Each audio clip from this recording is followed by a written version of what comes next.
Oke, kita lihat. Ini efek yang lain dari kecepatan dan percepatan. Segala sesuatu begitu cepat berubah. Ada istilah pignolepsi. Pignolepsi ini teman-teman mungkin ingat epilepsi ya, gejalanya sama. Jadi pignolepsi ini kondisi seperti epilepsi. Epilepsi itu kan sejenis seperti pusing, seperti mabuk, seperti orang ekstase, kejang-kejang. Yang terjadi ketika manusia larut dalam kecepatan dan percepatan perubahan. Jadi sehingga karena menumpuk tingginya frekuensi perubahan-perubahan citra, kombinasi-kombinasi wawasan yang tidak terduga, kejutan-kejutan informasi yang terus-menerus, muncullah pignolepsi. Jadi kita ini, tadi kan kita diserbu oleh macam-macam informasi, yang bahkan setiap detiknya berubah, ada informasi yang baru. Ini bisa sampai level tertentu membuat kita pusing, bingung, kayak orang ekstase, orang mabuk. Jadi kaget terus-terusan, tegang terus-terusan. Itu kan membuat kita terus kayak orang epilepsi, kejang-kejang. Jadi ini namanya pignolepsi. Jadi ini kan, ya bayangkan ya, kita misalnya setengah jam lalu dapat informasi ini, terus kita kaget. Sekarang dapat informasi tentang hal yang sama tapi sudah berubah lagi, terus kita kaget lagi. 1 jam ke depan ada informasi baru lagi, beda lagi, kita kaget lagi. Kita hidup ini ternyata dari kaget ke kaget, sampai akhirnya kita pusing, bingung, sembuhlah, ruwet ini di kepala kayak orang ekstase. Nah, jadi hari ini banyak orang yang situasinya begitu.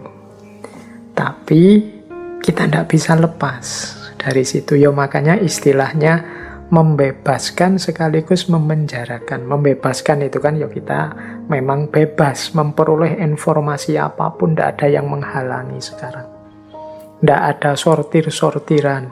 Kita bisa menyebar informasi apa saja, orang lain juga bisa menyebarkan ke kita. Ini namanya kan membebaskan. Tidak ada hambatan-hambatan seperti dulu.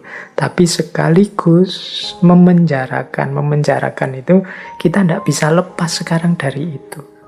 Wong yo hasilnya itu pusing, bingung. Tapi kan kita ikuti terus.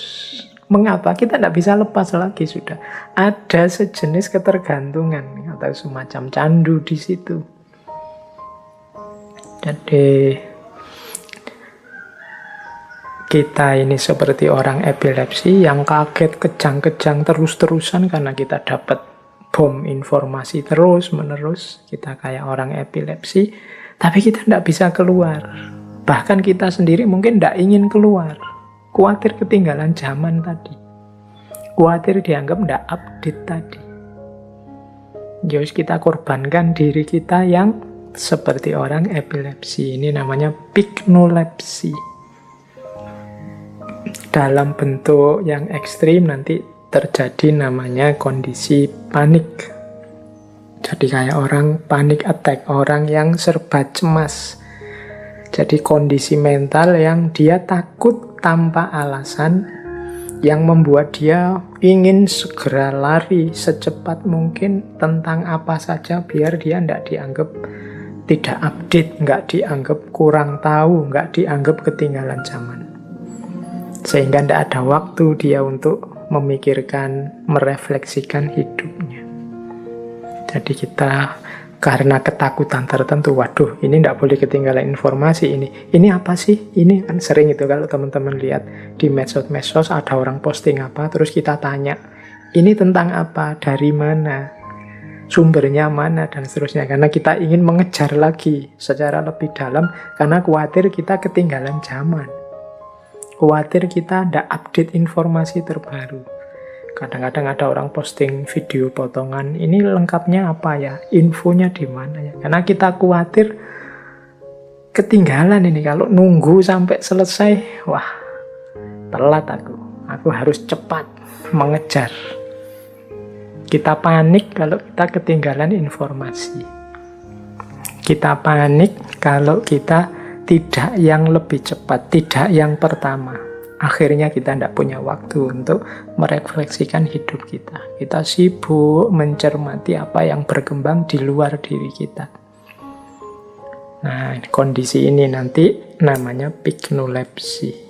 Jadi dari ketegangan-ketegangan yang secara kontinu muncul karena kita kaget terus, ada perubahan-perubahan terus-menerus, akhirnya memunculkan kondisi jiwa yang serba panik. Akhirnya kita lari secepat-cepatnya, kita melakukan apapun demi tidak ketinggalan, sampai kita lupa.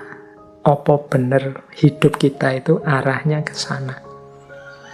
Kadang-kadang kan di antara kita ada yang dibela-belain, nanti mencari informasi terbaru tentang artis ini, artis itu. Padahal dia lupa, apa ya hidupnya itu nanti arahnya ke situ. Manfaatnya apa dengan dia menghabiskan waktu, tenaga, biaya untuk mengejar informasi tentang itu. Bukankah itu informasi yang kalau tahu ya syukur, tidak tahu juga tidak apa-apa. Tapi jiwa kita terkondisi untuk ketergantungan di situ. Nah, ini namanya piknolepsi. Ya silahkan teman-teman merenungi, semoga tidak ada yang sampai titik ini. Tapi kalau ada saatnya kita merenung kembali, berefleksi. Ini kalau bahasa saya, orang-orang yang terkena sindrom ini saatnya untuk pinter-pinter masang rem dan menggunakan rem. Ini kan orang yang ingin lari cepat terus. Saatnya untuk sedikit-sedikit menjauh dan ngerem. Ini orang yang remnya kurang, karena memang situasi hari ini tuh banyak menuntut kita untuk ingin cepat terus, ingin segera, sehingga mental kita terus agak berubah. Saya ingat ada beberapa teman ngaji filsafat itu yang tidak telaten mendengarkan saya ngomong seperti ini, dianggapnya kurang cepat. Dia ingin, wah saya selalu membuat lebih cepat Pak, saya cepatkan 2 kali atau 3 kali lipat, saya tidak tahu nyamannya dia berapa, tapi biasanya dipercepat. Karena dia ingin segera selesai, segera ngerti maunya apa yang saya omongkan ini. Iya, saya tidak menyalahkan sih, memang kebutuhan setiap orang beda-beda, tapi semoga itu tidak jadi isyarat bahwa kita mulai tenggelam dalam arus percepatan yang tidak perlu. Jadi bukan berarti, Pak berarti saya kemarin saya cepetin salah. Tidak ada yang salah. Semoga itu bukan indikasi saja dalam banyak hal dalam hidup kita yang lain. Jadi kadang-kadang kita ini tidak sadar. Yang percepatan-percepatan ini nanti mengimbas ke banyak hal. Misalnya dalam budaya. Misalnya efek jeleknya kadang-kadang ada orang kemudian jadi tidak sabar ngantri. Tidak sabar untuk jalan beriringan di lampu merah, inginnya saling nyalip, ingin duluan. Tidak sabar untuk menggembalakan proses. Menggembalakan proses itu apa-apa ada prosesnya. Jangan kesusu. Ada orang baru belajar sekali 2 kali mendengarkan gagasannya 1-2 sufi, terus ingin segera mengalami puncak pengalaman tasawuf, terus merasa dirinya kaya wali, ingin segera, selalu ingin segera. Gimana sih Pak caranya saya bisa ngerti filsafat? Itu banyak pertanyaan-pertanyaan yang nadanya seperti ini. Ingin cepat, ingin segera. Padahal apa-apa itu kan menurut saya justru kuncinya ada di proses. Menikmati proses, menikmati perjalanan yang kita lakukan, itu menurut saya banyak keindahannya daripada kesusu jujuk ke hasilnya. Jadi ini untuk bahan introspeksi masing-masing ya, jangan nuding-nuding yang lain. Kita saja mulai masang rem yang pakem, biar nanti ngerti kapan berhenti untuk muhasabah sebentar, introspeksi sebentar tentang hidup kita. Selanjutnya jalan lagi. Kalau bisa cepat, efektif, enggak apa-apa. Tapi kalau memang masih ada proses-proses yang harus dilewati, jangan kehilangan kesabaran untuk mengikuti prosesnya. Jangan sampai nanti teman-teman jatuhnya pada piknolepsi. Piknolepsi itu ya kondisi seperti orang epilepsi, apalagi kemudian sampai kondisi panik. Ini juga banyak hari ini saya membaca, lupa kemarin di mana manusia hari ini itu banyak yang diam-diam mengalami gejala kecemasan. Jadi khawatir, ada banyak kekhawatiran-kekhawatiran baru yang tertanam dalam diri kita, yang kita tidak sadar. Sehingga sering saya ceritakan ya gejala kecemasan ini ada orang karena mungkin sering membaca-baca tentang kesehatan, akhirnya banyak sekali kecemasan-kecemasan dalam dirinya berhubungan dengan kesehatan. Nanti pusing sedikit saja terus, waduh ini jangan-jangan stroke ya, ini jangan-jangan. Nah itu semacam gejala kecemasan. Jadi jangan salah, gejala kecemasan ini ya penyakitnya mental, tapi dia juga bisa berpengaruh ke fisik.